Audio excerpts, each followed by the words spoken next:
Okay. Well, welcome to everyone. My name is Dr. Nachum Kowalski, and I want to welcome you to the Sleep ASAP webinar.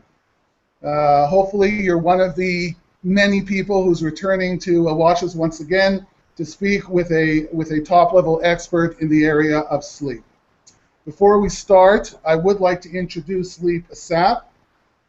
Sleep ASAP is a new global sleep management education platform established by an international team of specialists in different fields such as art therapy, music therapy, psychology, and neurology.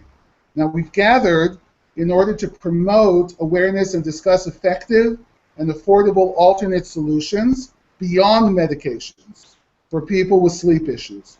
So whether you yourself have sleep issues, or you work in the field, or maybe you're a student studying this field, or you just basically want to learn about the topic, this webinar really is for you.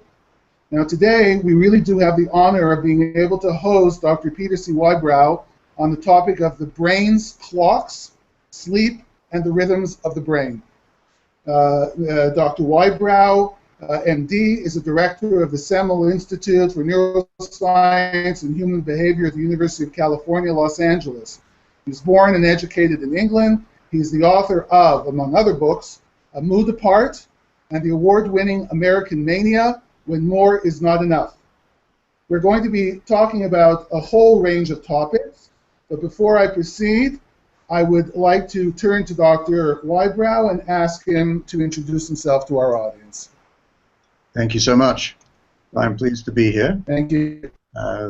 You're quite right. I'm at the University of California. I migrated here from England years ago, and now I direct what is probably the largest neuroscience and behavior program in the US.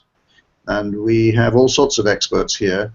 I just reflect what I know from those wonderful people who work with me. But my interest has been for a long time. I'm an endocrinologist originally, before I became a psychiatrist. And I've always been interested in bodily rhythms. And of course, many of these rhythms go wrong in serious illnesses like depression and mania, which is the book that you mentioned, A Mood Apart.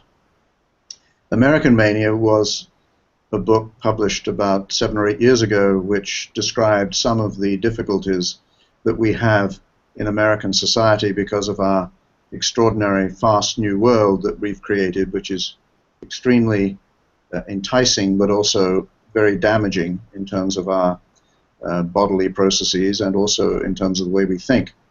And most recently, just this week, which I think is how you came to know about me, a new book called The Well-Tuned Brain has just arrived on the stands. I think it's May 14th, its actual publication date. So that is a book that talks about how one can be a little kinder to oneself and understand the way the brain works and relates to particularly the market culture, which is in its current form, which is very intense, especially in the US, actually has contributed to our insomnia. We'll talk about that. Okay. I find it actually really fascinating when people come from multiple backgrounds that cross over in a way they didn't expect before. Endocrinology and psychiatry have actually a tremendous amount of crossover, and we're discovering more and more every day how involved that crossover is. But I ask you actually, because again, that's a very unique kind of background, if you could speak a bit about the crossover between our hormonal systems, our neurological systems, and then maybe specifically in regard to sleep and awakeness and your personal take on the topic. Well, I think the most important thing for your listeners and readership to understand is that the brain has been around for a long, long time. The human brain is just a variation on a very old chassis, if you like. I mean, the we are millions of years old in one sense, but in another sense we're extremely young, because the human brain, which developed almost as an aberration, is what it is because we have a large cortex, a large frontal cortex, which enables us, as you probably know, and you've talked about before in your program probably, enables us to be extremely clever in our planning and in understanding the social world. We're extremely clever, particularly in the social world. There are no other animals that are able to imagine the sort of stuff that we imagine. However, in thinking that through, we also have to recognize that we are, in our fundamental biology, we are very primitive. A long time ago, the brain recognized, as we grew on this spinning planet, which is very, very important to understand, we adapted habitually and biologically to the night-dark cycle. And you can think of that as a homeostatic mechanism, a balancing mechanism, if you will, and it's what we might call predictive homeostasis. In other words, the brain organizes itself so that even without you consciously being aware of it, it has a different mode of behavior during the dark period than during the light period. So that is a fundamental biology, just in the same way as a fundamental biology of your heart beating 60 times a second or your breathing 20 times a minute.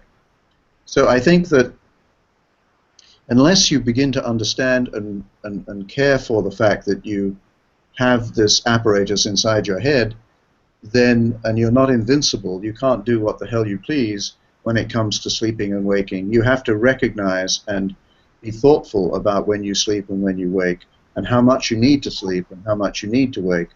Then you're going to screw up your circadian system, and that will make you very unhappy. It's essentially the easy way to think about it is jet lag. In other words, if you deprive yourself of sleep during the day, during the night, by staying up late, and this is what our society does for us at the moment, it pushes the boundary of the way in which we relate to the world, and most Americans are now depriving themselves of about 2 hours sleep a night. And so that means that you've got, just as you might have a deficit in your bank if you spend too much money, on the other hand, if you spend too much time awake, you're going to have a sleep deficit.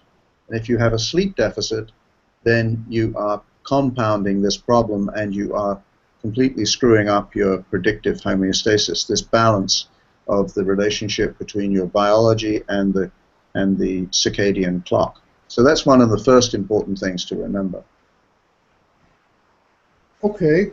Now, when we talk about, and you've already mentioned a number of times, when we talk about circadian rhythms, and it's a term that people are aware of. A lot of people refer to them and they appreciate what they are. Is it fair to say that circadian rhythms are more an outgrowth of our brain function, of our endocrinological system, or the combination? Well, it's a combination, but it's driven by the brain. You know, the brain has a series of clocks in it.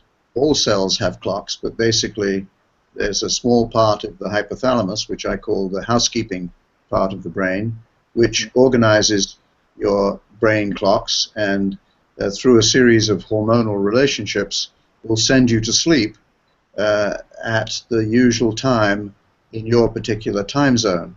And you'll wake up again normally, if you're sleeping normally, 7 or 8 hours later. That's the average amount that people sleep. So the brain clocks are what drive all this. It's called the suprachiasmatic nucleus because it lies over something called the chiasma, which is a word for crossing. It's where the optic nerves cross as they go into the brain, and the chiasmatic nucleus, which is in the hypothalamus, then dictates the clock variable to the rest of the body, partly through direct connection and partly through the nerves and partly through the endocrine system. So your endocrine system actually relates very much to your circadian system, and if you were to measure the hormonal shifts that go on through a 24-hour period, you'd find that they too had a rhythm. And the rhythm in steroids, for example, which is something that ties back to our stress levels, they usually drop off towards the end of the day when you go to sleep, and then they start rising again just before you wake up, as if it were preparing you for the day. The thyroid hormone system is the same. So the body gets used to this shifting tide, if you will, of hormonal change, but that's all driven by the brain. So the short answer to your question is it's the brain and the hormonal system working together that keeps you organized, and if you are organized, then you feel well.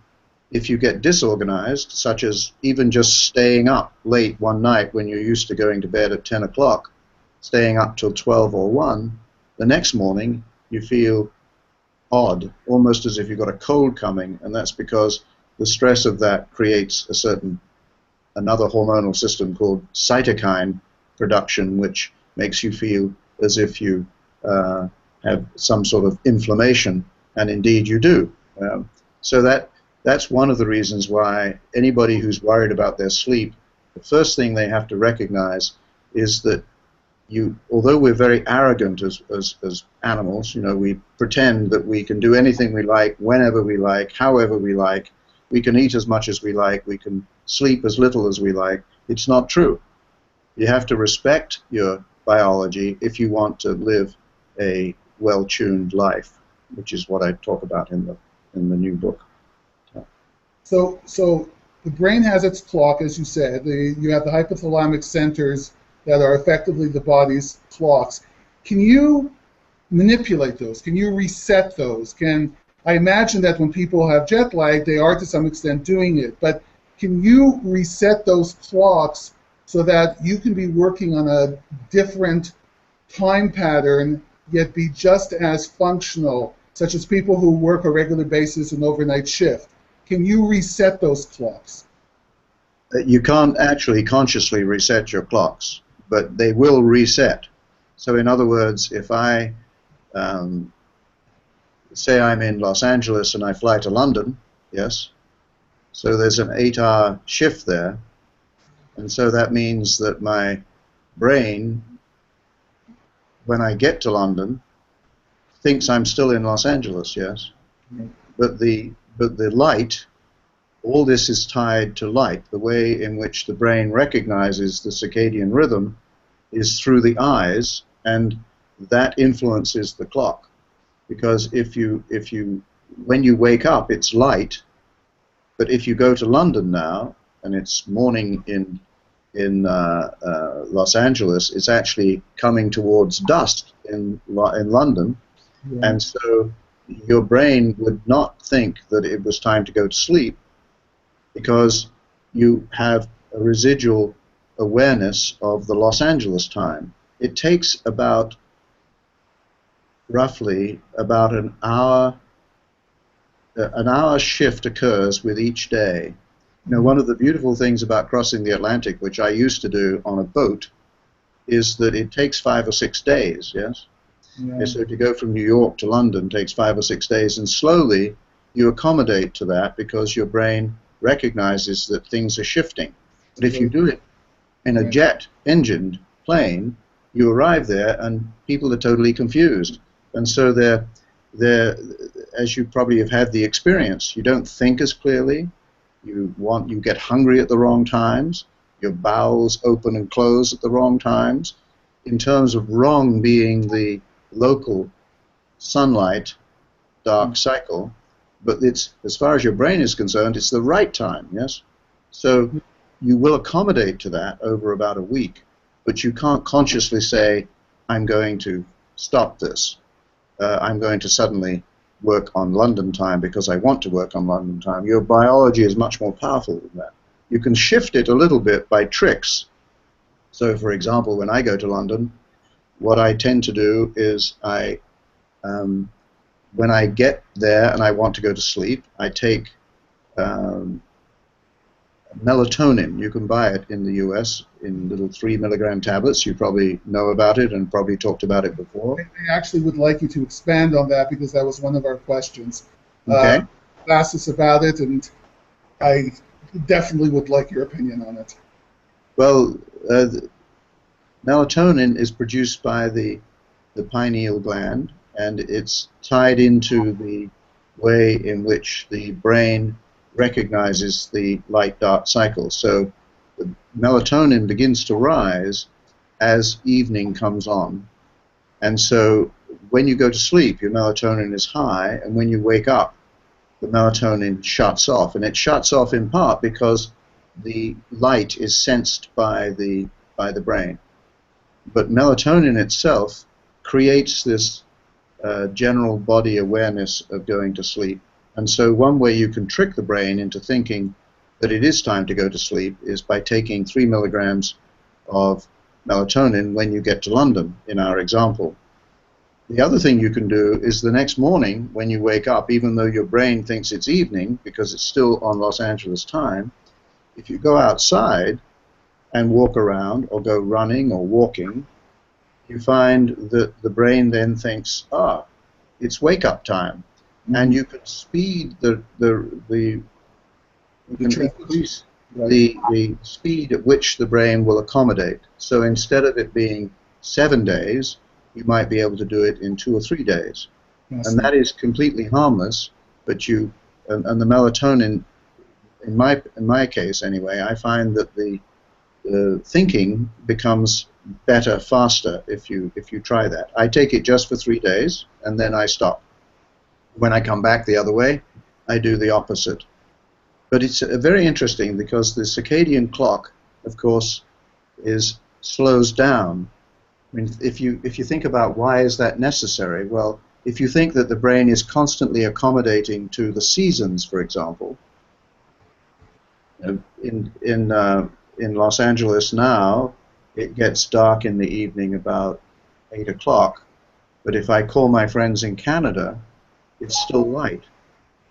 And so the brain has to be flexible in terms of its circadian clock.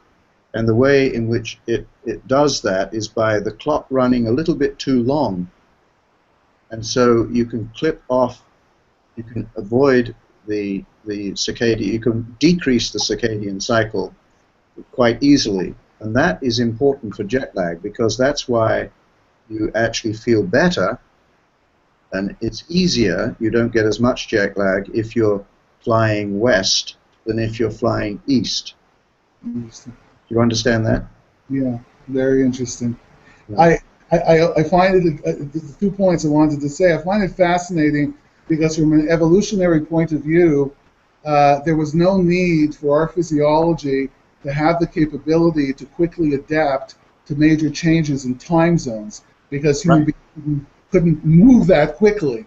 So It's very interesting that literally in the last, less than 100 years, when air travel became common, suddenly our physiologies were introduced to a whole new phenomenon that we had to develop an ability to deal with.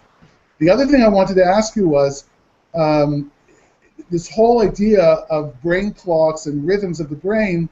What happens when you change the outside stimuli? For example, you go to Russia and you basically have white nights, or you have the reverse.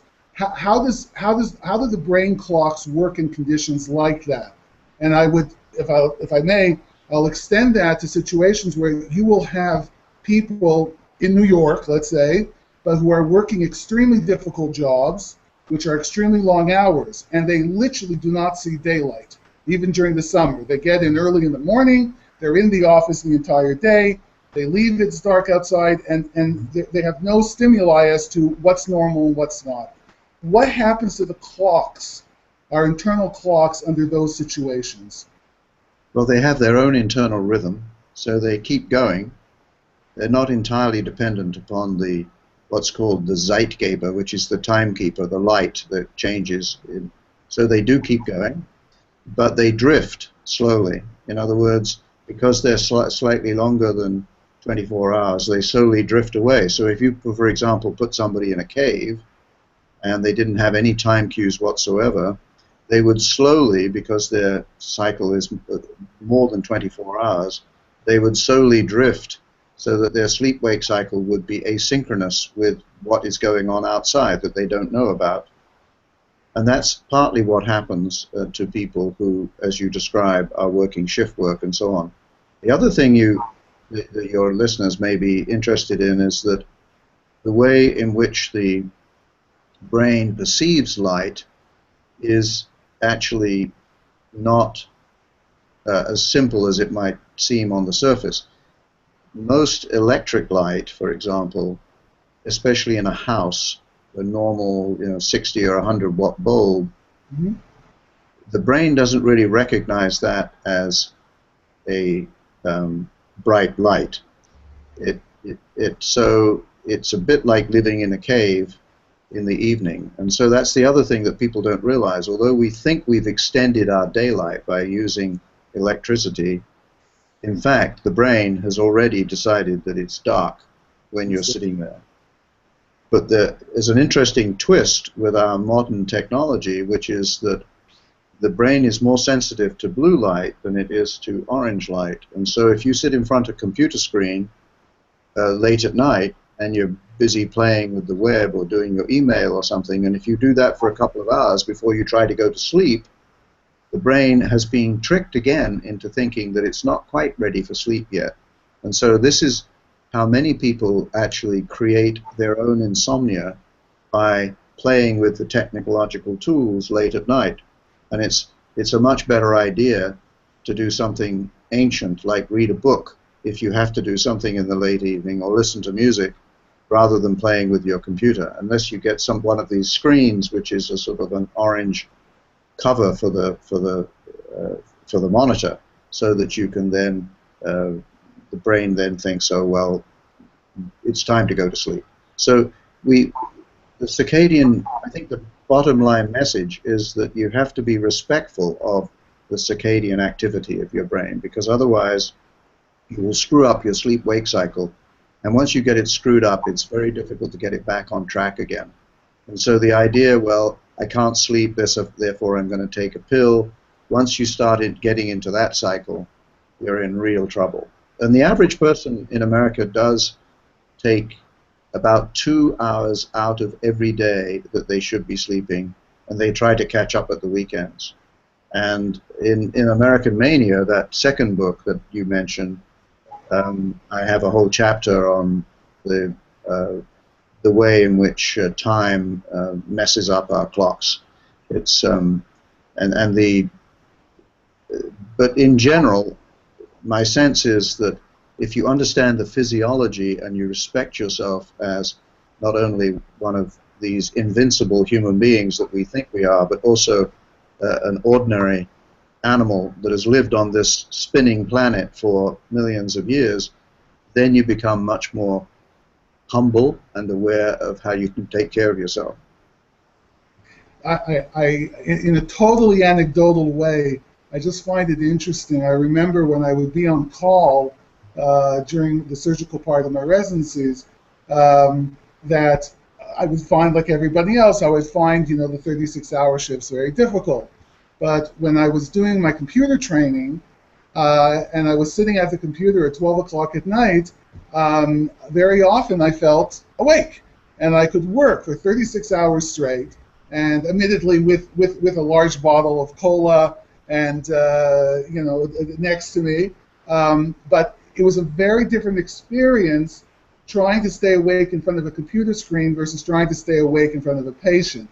And again, totally anecdotal, of course, but I wonder now in retrospect if it was that blue light effect that actually helped. I find it absolutely is. And the coffee, of course, also. Coffee is very interesting because caffeine is one of the only drugs we know that actually increases your ability to stay awake without actually changing your performance too much. I mean, you can stay awake with amphetamines, and a lot of people use that and abuse those drugs now when they're in this work cycle that you were talking about. that is very dangerous. Caffeine is less dangerous, although it's still addictive. And if you take a big Starbucks cup of coffee, which has 700 milligrams of caffeine in it, you can be wired for quite a long time. That's another reason why, if you're sensitive to it, you should not be drinking coffee after noon, basically, because otherwise you'll keep yourself awake. And again, it's just a matter, as you know, if you're a surgeon. I was a surgeon too for a while before I became an endocrinologist, before I became a psychiatrist. I used to find that I developed some tricks there too. I would stay up most of the night because I was working, and when I went to bed, I had learned that if I took a warm bath before I went to bed, I would sleep better. And so there's another example of how you sort of lull the body into thinking, well, things are going to be fine. But I think you and I probably see it the same way. The most important thing is to recognize that the body has its own autonomy, and you can't will yourself to be something that you're not. And so we've learned how to cope with this spinning planet, but we can't ignore that we still live on a spinning planet and we're still biological creatures. You mentioned caffeine, and then you mentioned other stimulants. Unfortunately, medications like Adderall get passed around. It's a well-known phenomenon these days, get passed around high schools and universities and elsewhere so that students can, cram in all they need to do in the last couple of weeks of the semester. I'd like to ask, again, going back to the brain's clock, internal clock, do those medications, they obviously have an effect, but do they have long-term effects? If people are taking these medications long-term, because, again, a lot of people do crazy things in order to deal with their life issues, deal with their work responsibilities. If people are taking these medications for a long time, or they really are living on caffeine endlessly for a long time, can that permanently change the chemistry in the brain's internal clocks? Yeah, well, yes. I mean, they have various addictive potentials, of course. Some of them are more addictive than others, but what they do is they shift the clock in a way that is powerful, and when the clock is shifted, it takes a long time to accommodate back again. Right. Plus the fact most of these drugs have other side effects. They're not, and therefore withdrawing from them, withdrawing from caffeine, people very often have headaches. They drink a lot of coffee. This used to happen to me. I would drink coffee all day long as a sort of habitual cultural thing at work, and then you go home at the weekend, you don't drink as much, and suddenly you find you have a headache, and you wonder why. Well, it's partly because you're withdrawing from the caffeine, and the same thing is true of individuals who have crazy work schedules.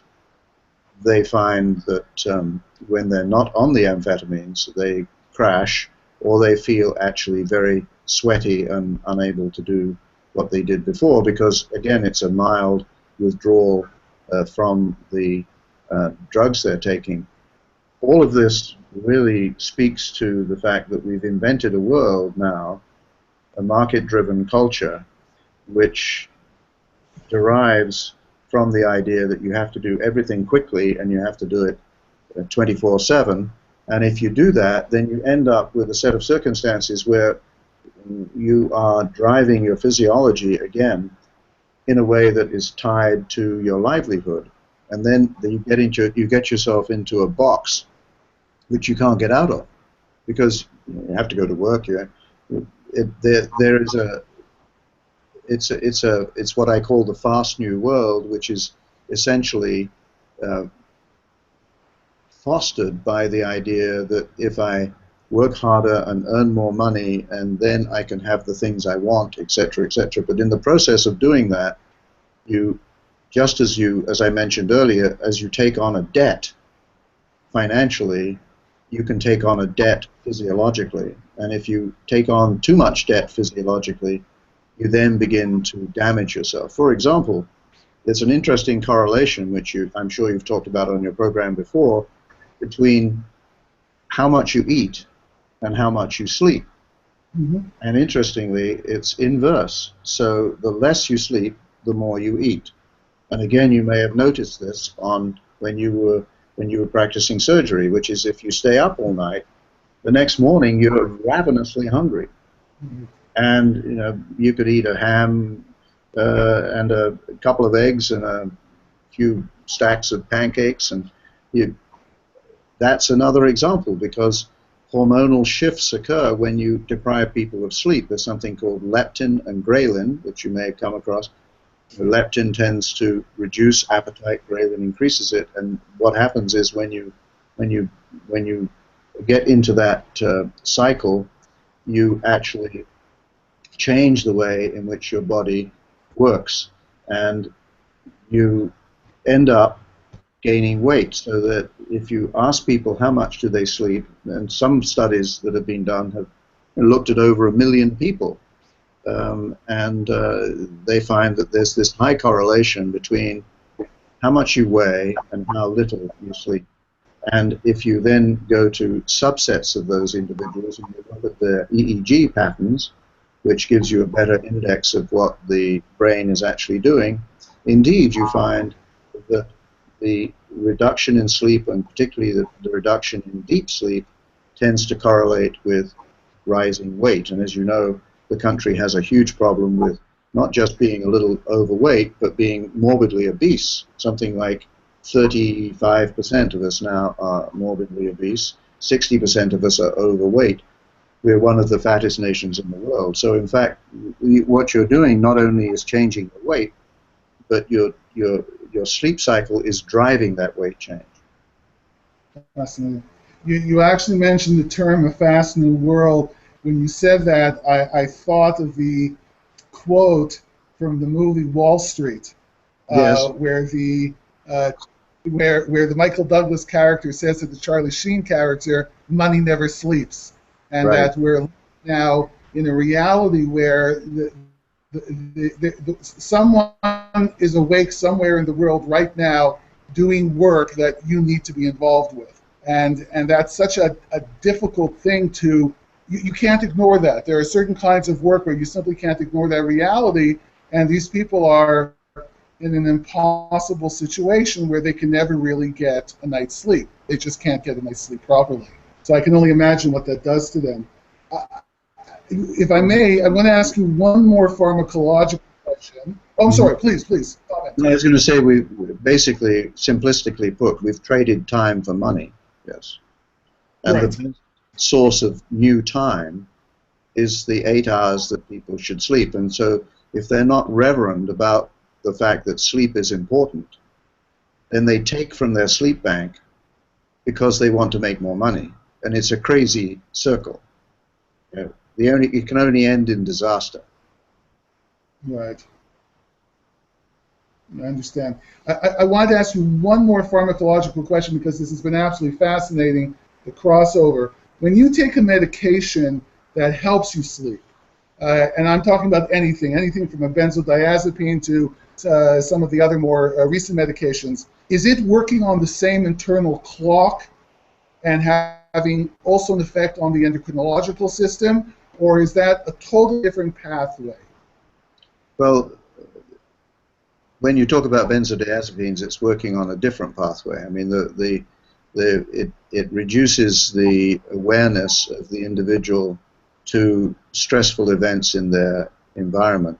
So many people who take benzodiazepines, or many people who can't sleep, initially find that they're anxious when during the day, and they get anxious at night, and then because their mind is spinning very rapidly, and in that process they try to calm themselves down.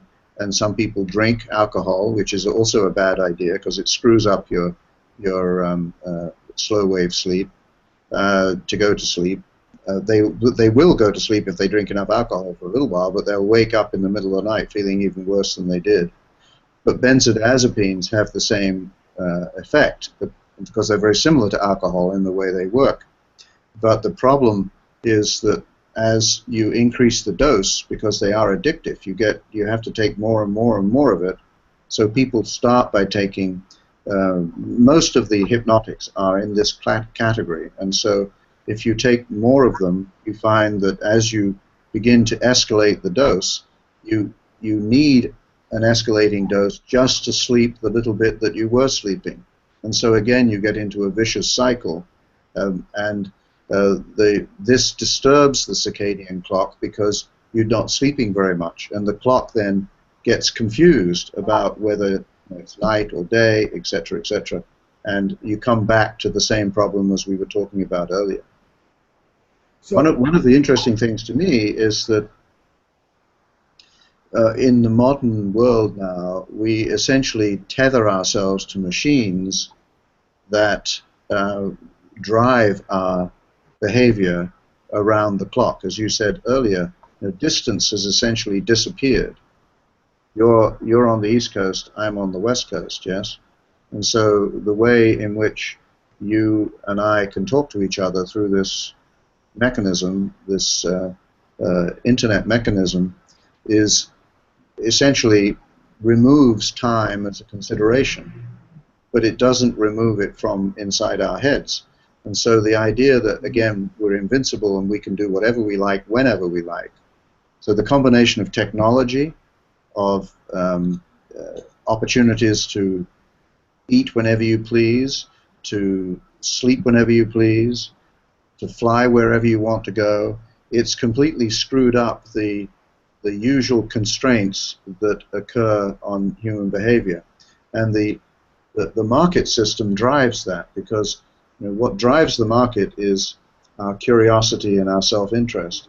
But what holds the market back is our social relationships.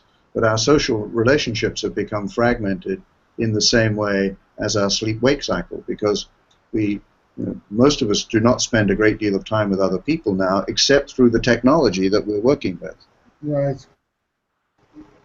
What I think is an incredibly important point, and one which I would say from my own experiences many doctors don't appreciate, is that you are playing with totally different mechanisms. It's not as if we have control on the hypothalamic clock so that we can give one medication that resets it and then give another medication to bring it down so we can sleep. What we're doing is we're aberrating it in one way using one type of medication, and then aberrating it in a totally different way with a different kind of medication. And none of this is natural. None of this is physiological. And the end result is you might manage to get some sleep when you need it, and you might manage to be up for that critical presentation, but you're paying a tremendous cost in terms of your health when you're doing this, especially if you're doing it on a prolonged basis. Is that a fair statement? No, I agree, absolutely, yes. And if I can ask you a personal perspective, I mean, again, accepting the fact that there are tremendous stressors in life and people want to be in an optimal situation, but the medications that are sold to keep people awake and then to help them sleep, I mean, this is a multi-billion-dollar industry. And my question to you is, do you get a sense that people appreciate that this isn't good, that we shouldn't be living this way, or do they come to you and say, "What's the big?" and I'll sleep? Because if we don't get people to understand that they really should not be manipulating themselves with these drugs, then there's no hope of ever getting people back on a natural path. So I'm curious what your personal impression is. Is it a big deal? I'll just take sleeping pills, I'll just take wake-up pills. Or do you get the sense that people are coming to you and saying, I want a different way to live my life. Help me do it without drugs. Help me do it another way. Well, I think that's a laudable goal, and I think some people do have that goal, but they're in the minority. I mean, one of the interesting things about our culture is that we now, pharmaceutical companies market directly to the individual. They don't go even through the doctor anymore. So you can watch the television and decide if you want to be sexually potent, you can buy a pill for that. If you want to be asleep, you can buy a pill for that. If you've got a painful joint, you can buy a pill for that. Or you can get your doctor to prescribe it for you. So there's an enormous pressure in the other direction. So somebody who says, I want to get back to living a life where I enjoy myself and it's optimal. There are not only the pressures of the economy, because the way the economy is built right now, as we know, there's some group of people who are doing extremely well, and another group of people which is very large, who are having trouble making the daily rent. I think that if you put all that together, and then you create this opportunity for people to somehow manipulate themselves, in theory at least, to manage this crazy lifestyle, then you've got a huge population that is damaging themselves. And if you look at the statistics, anxiety and depression is going up, especially in young people. The sale of antidepressants is now highest in individuals who are between the ages of 18 and 45. So the general sense of progress in our society has gone off the rails. So I must ask yourself, in what form are we progressing? Well, we're certainly progressing technologically, but is that a progress that you can tie back to human progress? And that's really what the new book is about, the well-tuned brain, neuroscience, and the life well lived, because it takes all these elements and tries to put them together. So we're running out of time. I have something else at 9 o'clock my time. You're too interesting. Pardon? It's your fault to keep this going. If I can ask you one more question? Sure. Okay. I know that I've been reading recent articles about the effect of affluence on sleep.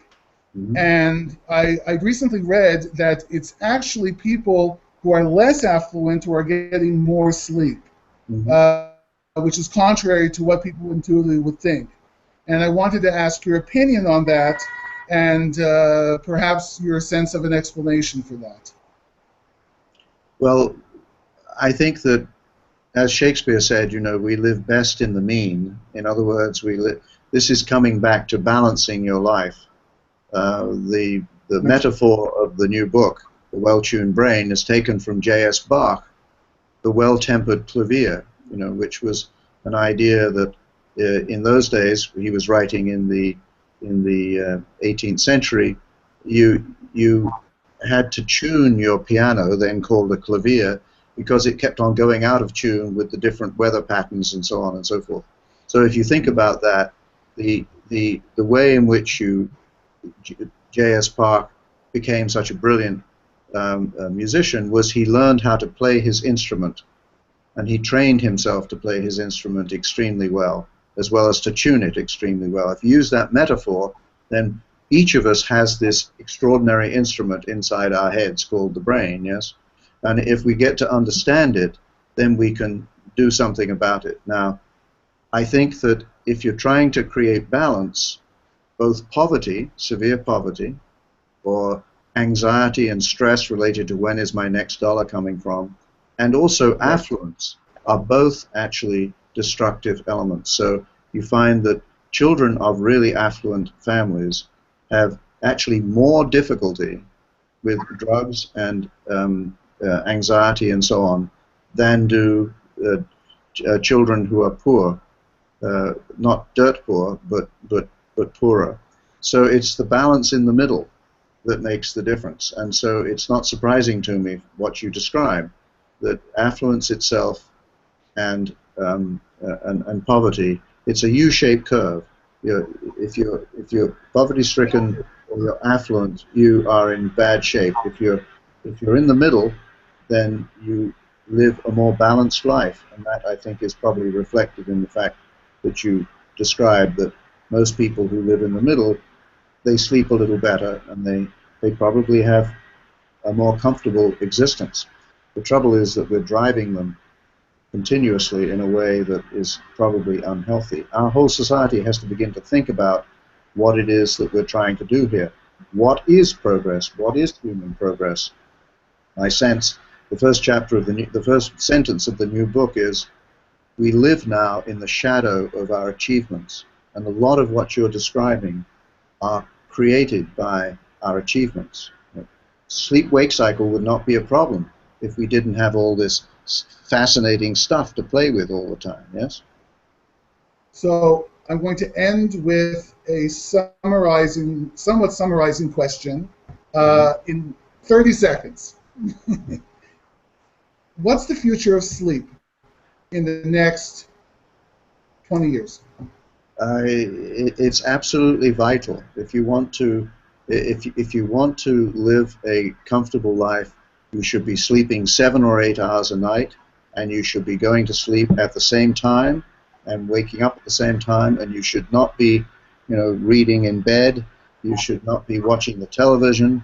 You should keep the bedroom for going to sleep. And if you do that, you will feel a lot better, and you will have a much better life, because sleep is absolutely essential to human beings. The idea that some students have when they're young, that they will cram the night before and they will do better in their examination, there is absolutely concrete evidence that that is a crazy way to ace an exam. What you should do is you can study hard until, say, 48 hours before, you put the books away, make sure you have plenty of sleep, and you'll do much better in the exam. So sleep, the future of sleep, if we are going to respect it, is very strong, and we will eventually be benefited by the fact that we all sleep a little more. And we'll also be thinner, by the way.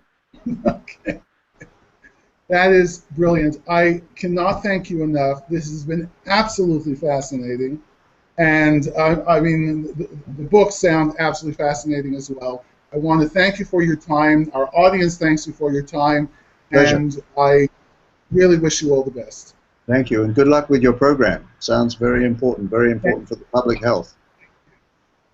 Thank you very much. Thank you. Good. Bye-bye. Okay. Let's see. I'm just going to say one last word to our audience that this video will be available very soon. We post our videos online. We can be followed on Facebook and on Twitter. We have our general audience, and I want to wish everybody a wonderful day and to all a good night. Thank you so much. Bye-bye. Again. Yes. Bye-bye.